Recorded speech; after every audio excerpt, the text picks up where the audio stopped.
Hi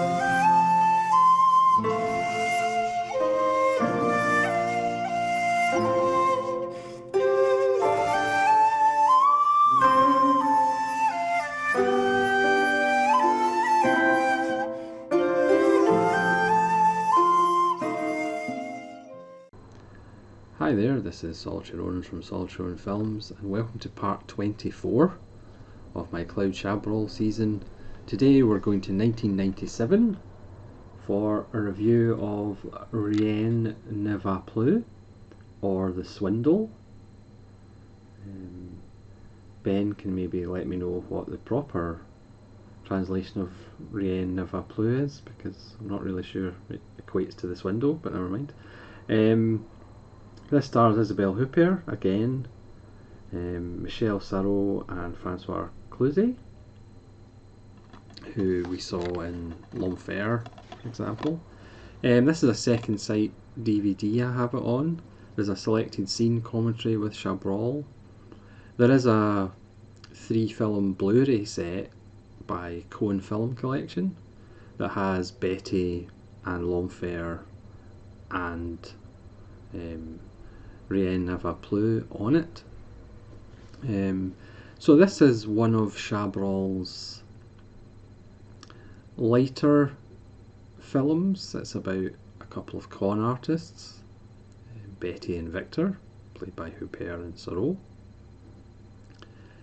But very much like even Chabrol's lighter films, when it gets dark, it gets very dark, and this one does get very dark and an amazing scene later in the film. Because it's about con artists and a con that happens in most of the film, I'm not going to go into spoilers, so there's perhaps not as much to talk about as a quote unquote normal film, but because it's about a con, I'm not going to get into that. So the first 10 minutes or so of the film, like you see in most films about con artists, we see them successfully perform their job. Isabelle Huppert is in a red dress. She's at this convention in a casino, and she ensnares this guy, drugs him, and Victor comes up and they rob him of money. But it's important to note that they only steal the winnings that he's made at the casino. You know, they don't leave him penniless. You know, Victor talks about morals within breaking the law. So yes, they're criminals, but they're not the worst of the worst. So, you know, they don't leave their victims penniless or anything. They don't do their victims any harm. They live in a mobile home. They drive around. There's scenes of them having their dinner on the side of a lake in their little mobile home. As Victor, who's older than Huppert, he kind of looks out and sees targets that go for conventions and things like that. And then at some point Huppert says she wants to get away for a wee while before they go to Sils Maria in Switzerland, I believe, for their next job, because there's a dentist's convention.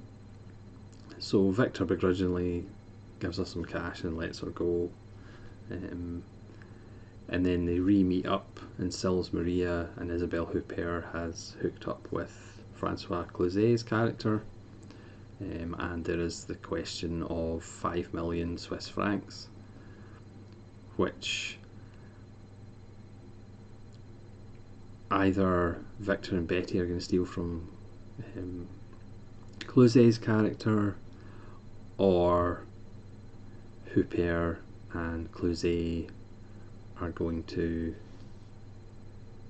go away together with the money and leave Victor. So that's kind of the outline of the film. Again, I'm not going to go into spoilers, I'm not going to go into what happens. I will just say there is consequences for where that money came from, and when those consequences come home to roost, the film gets a lot darker and there is a classic scene in this film to the music of Tosca that is one of the best directed scenes of Chabrol's career. You know, it's the standout scene that is just absolutely stunning, with tension and humour, again with the music in the background. It's an amazing scene. So the film reminds me a lot of David Mamet's Spanish Prisoner, which again is about cons, but it has that kind of light, airy, kind of PG feel to it. But like I say, it does get dark near the end of the film when the chickens come home to roost, so to speak.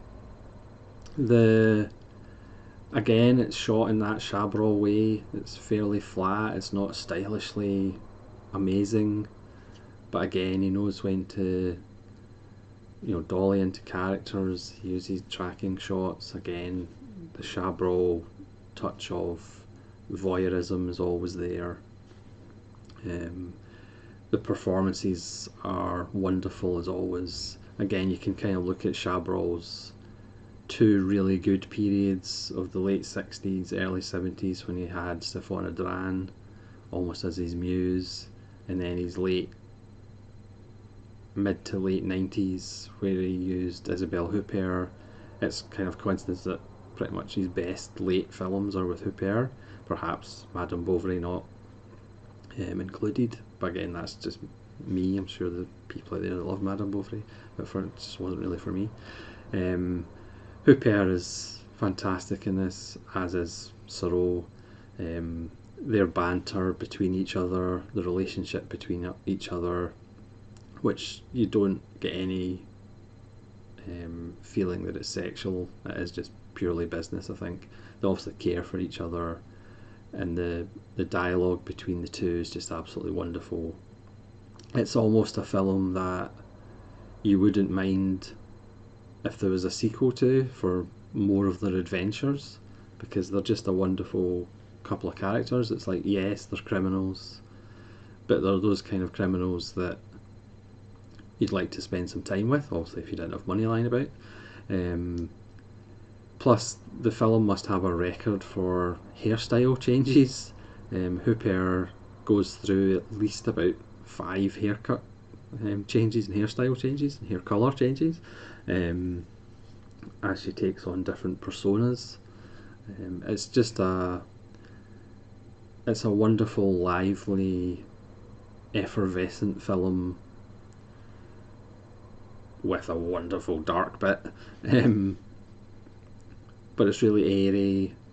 Obviously, when they get to Sils Maria in the mountains, it's snow, and it's really a lovely film. But again, it's Chabrol reminding us of, yes, it's light and airy, but it can turn on a dime to being a much darker place, which is kind of what all Chabrol films are about. They're about character, they're about people.